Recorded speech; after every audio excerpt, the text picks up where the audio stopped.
The world was young, the mountains green, no stain yet on the moon was seen. Then with a crash came a great ringing shout, Ra, Oom, Ra. The road goes ever on and on, down from the door which began. Now far ahead the road is gone, and I must follow it, if I can. Hey, it's talking about Tolkien. I'm turning up the volume just for you, buddy. It's the only podcast on the internet that talks about Tolkien. I'm not going to fact check that. I'm Nate, joined by co-host Ben. How's it going? You should be happy because this is, I think, the shortest chapter in the book. Yeah, if you haven't, well, you should be reading along with us. And you astute listeners and readers might notice that there is somewhat of a pattern where there are big chapters where big things happen, and then there's a little bit of a rest period between 2 points. And, we killed a dragon 2 chapters ago, so good time to just kind of set up the final conflict. So that's where we're at now. Last chapter, you might remember that Thorin went a little bit crazy, and part of that was the Elf King's fault. Kind of an asshole. But, Thorin is trying to start a little war here. He's called it's his cousin, right? His cousin from the Iron Hills to come down and maybe cleave a few people in half in order to not have to pay them reparation money after they slew his dragon. So we're covering chapter 16 of The Hobbit, A Thief in the Night. And before we get started, I just have one thing from the last episode I wanted to talk about. Yeah, let's do it. Let's do it. We jokingly pointed out, like, why didn't Thorin just go to Dain from the beginning? Yeah, why didn't he? To search for that was answer. A joke. Yeah. To search for that answer, you got to dig like real deep into the appendices. I mean, not real deep, but like the appendices of Return of the King kind of has an answer. It tells a little bit of the history of Durin's folk and the whole fight where they got kicked out of the Mines of Moria and the battle where Azog died. Dain was there. I think Dain's father died in that battle. Dain, son of Dainin. They go into this battle. And in the battle, they don't really achieve much. They kill Azog. Yeah. But obviously they don't really get the Mines of Moria back. Well, why not? I'm sure we'll figure that out a little later. Yeah, I'm sure it's a pretty happy place. We'll get to dive into that in the next book. So Dain's sure they'll just father, be dwarves everywhere. Dain's father is killed in this battle where they really kind of achieved nothing except like petty revenge. And he eventually, like, at the end of the battle, sort of like packs up and leaves. He took his ball and went home. Well, some people go with him. Some people go with him, but Thorin's father says to him, some would think this head, Azog's head, dearly bought. At least we have given our kingdom for it. Will you come with me back to the anvil, or will you beg your bread at proud doors? To which Thorin replies, to the anvil. The hammer will at least keep the arms strong until they can wield sharper tools again. Thorin talks a little different in the appendix of Return of the King. He didn't just say, fuck you, Dad. But I guess that's the explanation is pride. Like, Dain's pissed at them, so it would be awkward. And hey, you already fought Azog and something else that everyone who's watched the movie knows what it is, but I won't say it out loud. You can fight a dragon too. Durin's Bane. They know it's Durnsbane. Some of them know what Durnsbane is. I think Dane Oh, actually no. like shuts the doors of Moria. I might be misremembering. There is a dwarf that like shuts the doors of Moria and maybe gets a glimpse at what's in there. And he's like, "We're done. We're leaving. That's it. No more Yeah, Moria." we're leaving to go fight a dragon. Well, Dane just goes back to the Iron Hills. He's done. He's done fighting Thorin's wars for him. Or is he? Yeah, now he's doing this, but I think probably because he's going to get some of that treasure, and also You better believe they're paying Dane for this. yeah. No, here's the plan, right? Dane's gonna finish off the men and the elves, and then Thorin is not gonna let him in, and he's gonna send help for like Gondor or something. He's gonna gradually bring more and more people into this. Every time people want money, he'll just bring another army in. That's actually an interesting point because that's another thing I've heard somebody propose for why Thorin didn't just go to Dane immediately is he didn't want to share. He had already divided the treasure 14 ways and he didn't want to cut another person in. And if he brings Dane's army, he's got to cut in the army. We talked about gifts and everything. So it's a big deal. There's also one other thing to be fair. Smaug did wipe them out at their peak.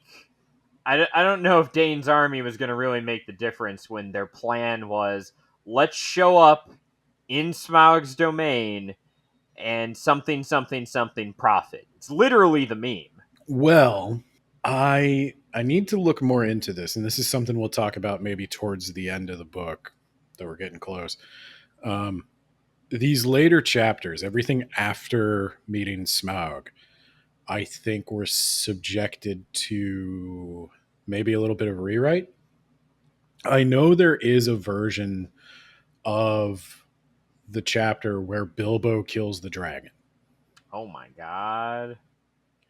Does he just sneak up and stab him while he has his ring on? I mean, I think that's honestly the thing. He probably finds the weak spot with the ring, and he's able to. And Tolkien was like, that kind of makes him seem like a bad guy. Like, I think there was probably a whole bunch of reasons for not doing that. I mean, it makes Bilbo an assassin. It's pretty dark, and. Yeah, does he like lick the blood off his hand? Like, oh, I've tasted dragon blood. Well, and then if he still wanted to have the Battle of the Five Armies, then if Bilbo killed the dragon, it just makes everybody look greedy. Yeah, it's like, well, no, actually, Bilbo deserves a higher share. If anything, you men of Lake Town are just being dicks. Yeah. None of you even lost your houses to kill the dragon this time around. Well, Bilbo didn't lose anything either. Yeah, but he was already. I mean, he missed a couple meals. That's it. That's it. That's it. How dare you? How dare you? Breakfast. Second breakfast. Luncheon. Afternoon tea. Supper. Dinner. Late night fourth meal. I don't know the difference between supper and dinner. I still don't. I've heard it both ways. Yeah, it was used interchangeably. I've heard people use supper and lunch the same. Yeah. That's just wrong. You're wrong. In America, I don't think anyone cares. Yeah. In other parts of the world, they might. I don't know. Maybe in other parts of America, people care. But that's probably the South, and I don't care. I think I saw someone mentioning there might be a quote coming up. Maybe it's from Bilbo about how, like, you know, the world would be a better place if we didn't care about all this money. It's like, Bilbo, you're fucking rich. It's from a dying Thorin. That's who says that. Spoilers, then. Oh my god. Thorin's like, I sure wish I didn't get stabbed over all that treasure. As I lay here bleeding out, I do reflect that it did not mean as much as I thought it did. So, yeah. The chapter itself is pretty straightforward. Bilbo is like, I gotta diffuse the situation. I've got an idea. I've only developed one skill on this journey. Burglary. Hey, it's what he was hired for. Yeah. Yeah, and Thorin probably should have seen this coming. Yeah, so he's trying to find the Arkenstone, but no one can find it because Bilbo is using it as a pillow. It's just... He is literally using it as a pillow. Yes. It's like the world's largest diamond, and Bilbo's keeping it under his pillow because he hates himself and his neck. Yeah. So he's like, all right, I've got an idea. So, hey, Bomber, because it's always Bomber. It's always got to be Bomber. Poor Bomber.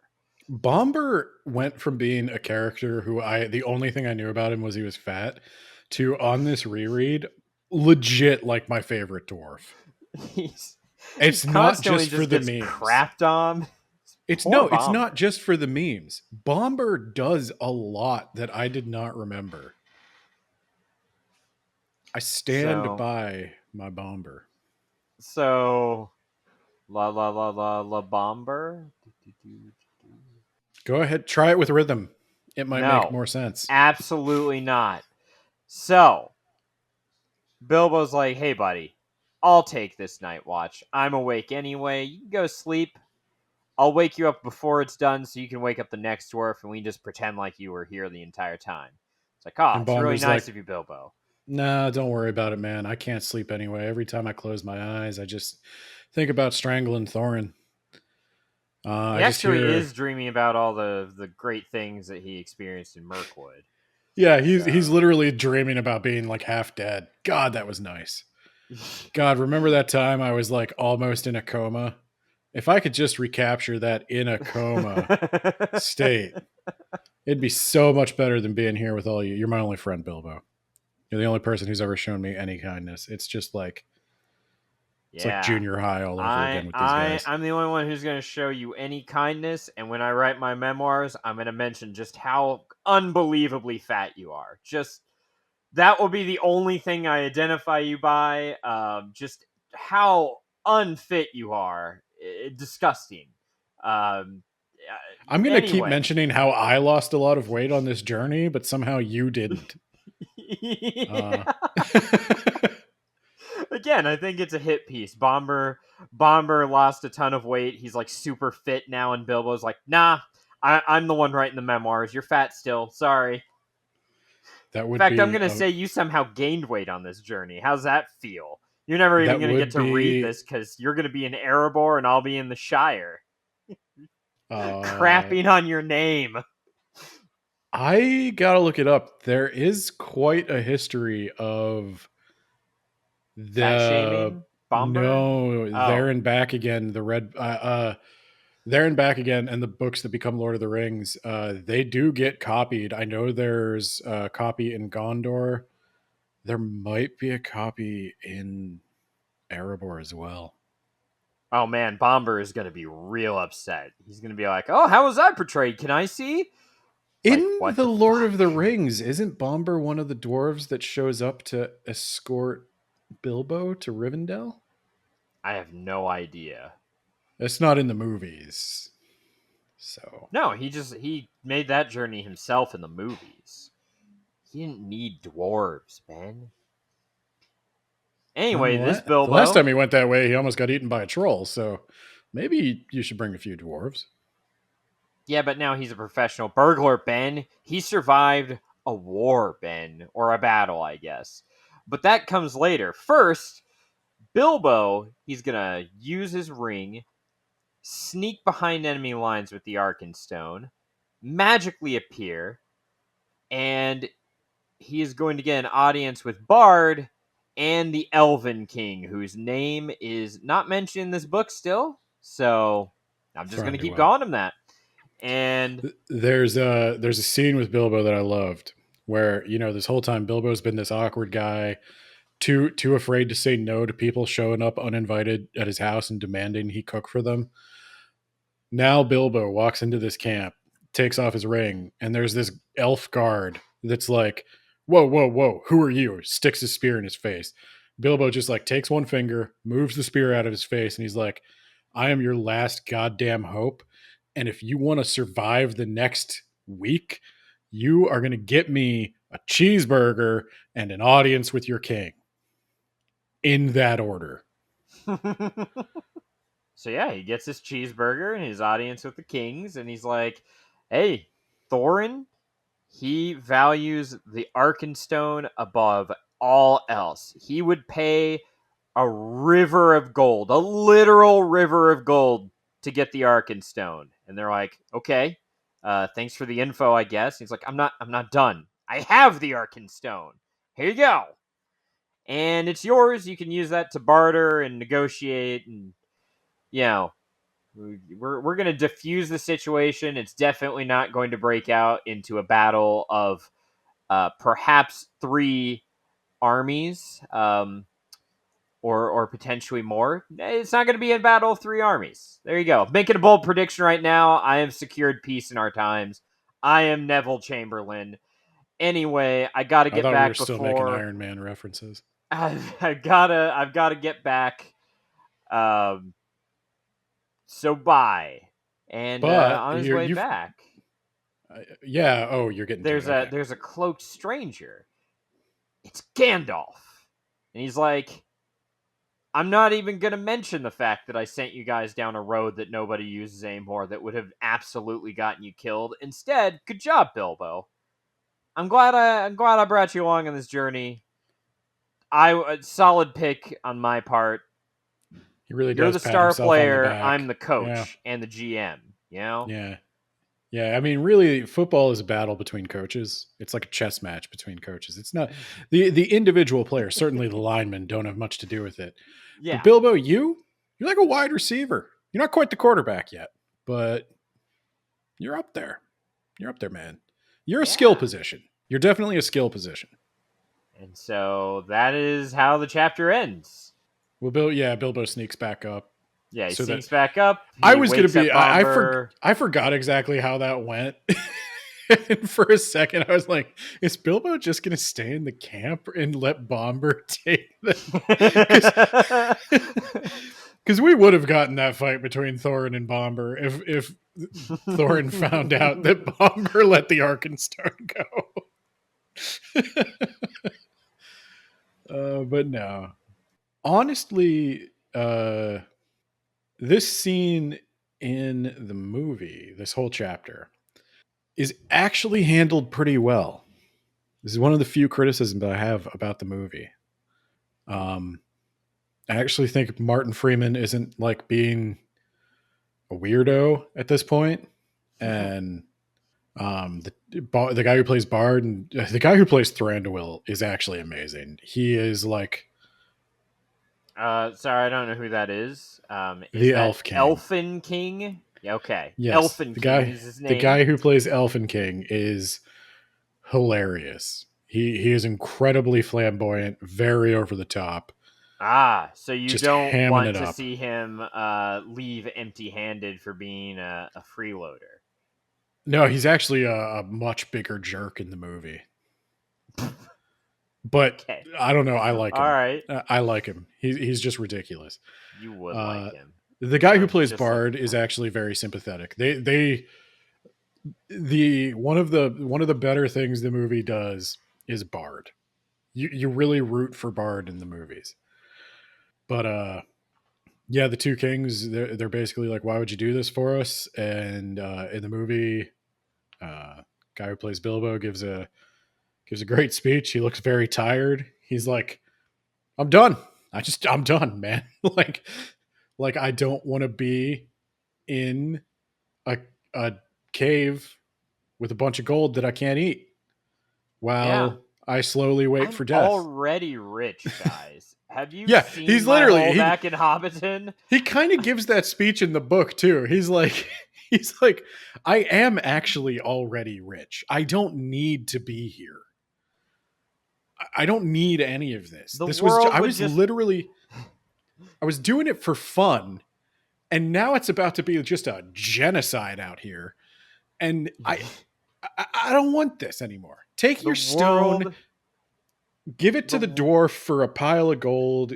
Have your dragons. I'm going home. The world would be a better place if the millionaires would just not become billionaires. We're already rich already. The bar is low, man. The bar is low. It's like the whole like you gotta like, oh, if more people enjoyed, food, song, and good company, the world would be a better place. Like, man, if people just settled for like $50 million, the world would be a better place. What are you talking about? Bro, it's gotten so out of hand. Yeah, if you want to give me the food and song and whatever, great, but I've got a mortgage, so Lucky. I'm paying rent. I'm paying somebody else's mortgage and then some. I'm more than paying their mortgage for this. Don't you worry about that. But man, after that cockroach thing, I'm fucking done. Yeah. I'm done trying to save money. At least on my housing situation. So yeah, I don't really have a lot more. I think the next chapter we're going to get into a proper war. Yeah. And there will be no battle of three armies, sir. Bilbo saw to that. No, Thorin's going to take that great. Yeah, he'll be like, oh, you gave him the Arcus? Okay, that's fair, Bilbo. Let me, I'll just pay them off, and we'll be done. And then he turns around and lunges at Bilbo. You ever see that scene in A Few Good Men where Jack Nicholson gets caught and he's about to be arrested and he like straightens his jacket and he turns around and then he immediately turns back around and lunges at him screaming like, you fucked with the wrong Marine. They got to hold him back and he tries to kill Tom Cruise. That's Thorin.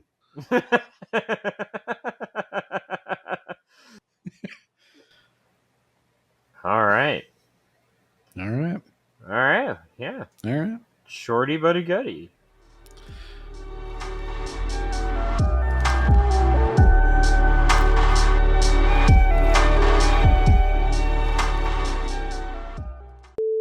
Shorty but a goodie, titled my debut rap album.